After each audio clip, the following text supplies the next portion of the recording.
Welcome back. It's your boy Fresh. And I'm Mary, and we are a Co-ople of nerds. And on today's Kickstart My Review, we're going to be reviewing Escape Cooperative Roll and Write. But before we begin, don't forget to give us a like, a subscribe, and follow us on Facebook and Twitter.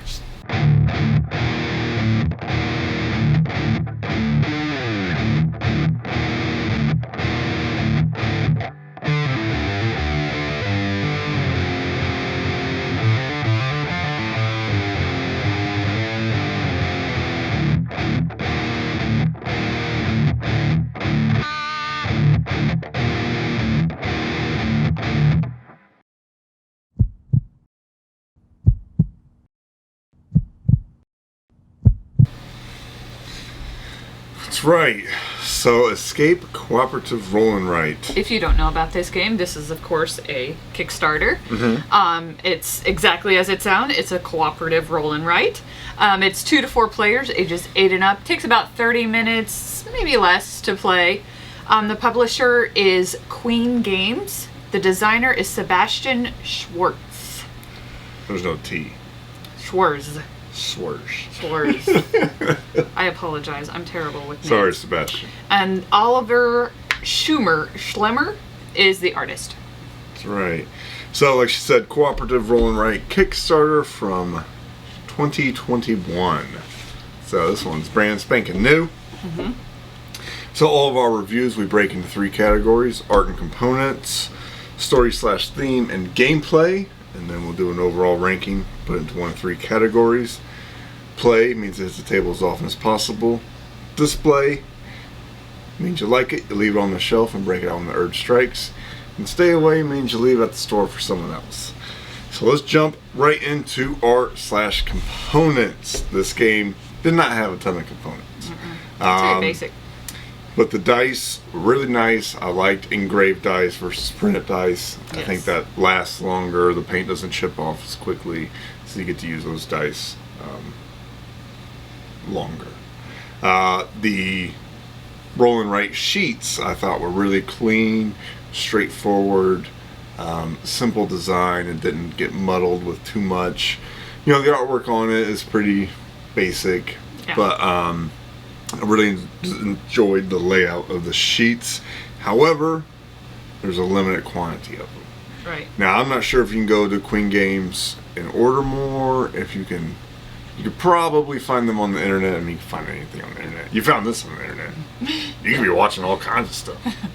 You know, they got dogs that surf, and you're watching me. Dogs that surf? That sounds more interesting than this. I know. I think I'm gonna go watch that teach our Shih instead. Tzus how to surf. Aww. But anyway, they are double-sided, which is nice. So you get.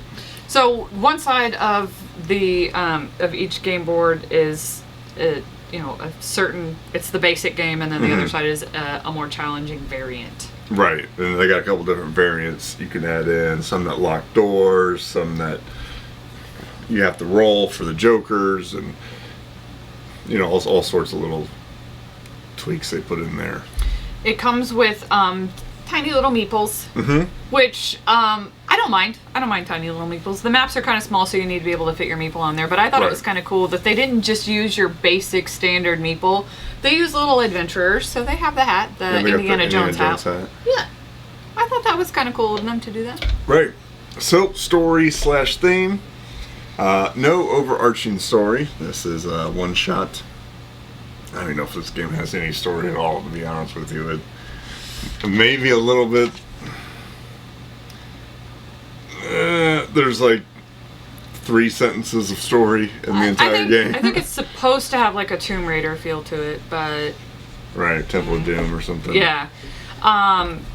There is a slight thematic feel to it, though, when you're playing, because you're each on the same map, and you can meet up and, Well, you're on your own individual player mats. Yeah. But they're the same layout, and then they have like rooms that connect via color. So if one person is in... unlock special treasures. Right, the top half of the room, and you're in the bottom half of the room, you can unlock special treasures. That felt slightly thematic. But there are no real dangers in the temple.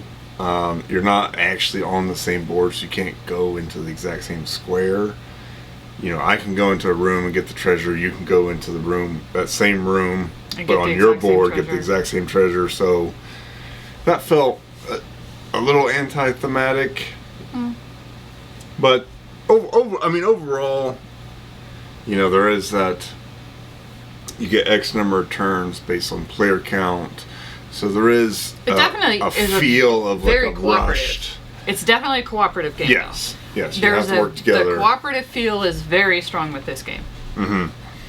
And with the timer, that gives it that adventure. Well, it's the number of rounds. Right, but it gives you that adventure feel, where you can't just dilly-dally around and get every gem. Yep.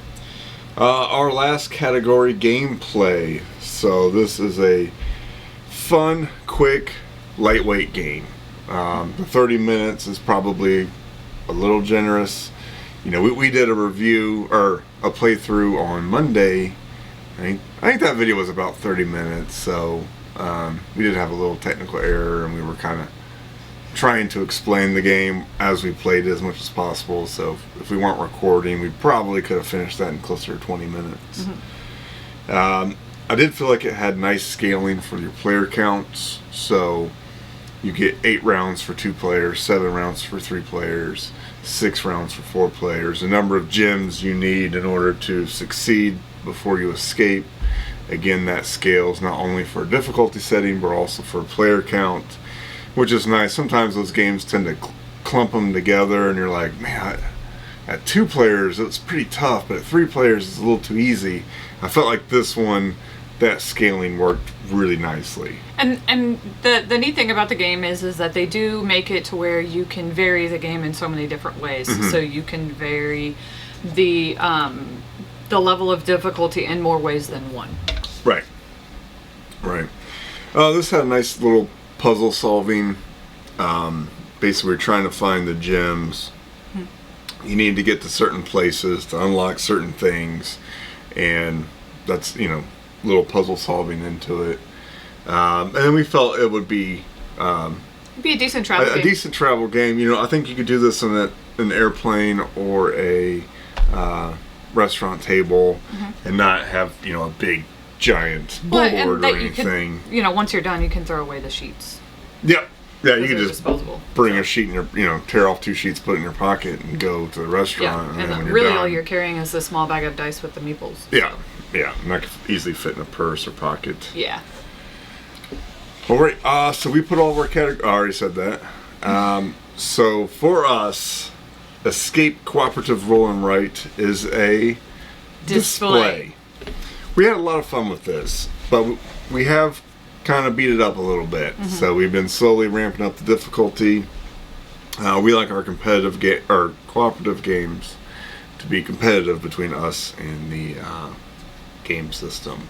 Yeah, and a little more difficult, a little more of a challenge, more complexity. I would say this game was pretty simple, quick, straightforward. I think we're just looking for something with a little more to it. Right. This is our first roll and write, so it was a nice introduction, nice easy introduction to that family of games. So, you know, when you kind of think of roll and write, you think, wow, is that really a board game? You know, you're just kind of rolling dice and writing stuff down, but it feels like a board game. Yeah, it does. All right. Well, if you kickstart this and got to play it, let us know. If you've played the original version, which is just a regular old board game, let us know. And don't forget to check out our video where we do a playthrough of this. Right, that would have posted Monday, August. I don't know, today's 9th. 9th. Monday, August 9th. I think. Maybe.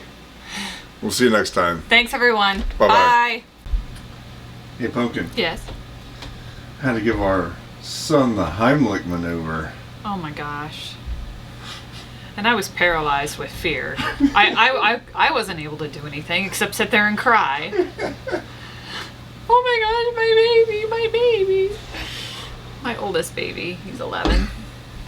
The best part about that, as soon as I got forced the steak out of his windpipe, The dog ate it. Very quickly. We did not get much of a chance to look at the size of it because the dog really swooped in fast and got it. Those dogs will never turn down steak, even if it's choked on half-digested steak.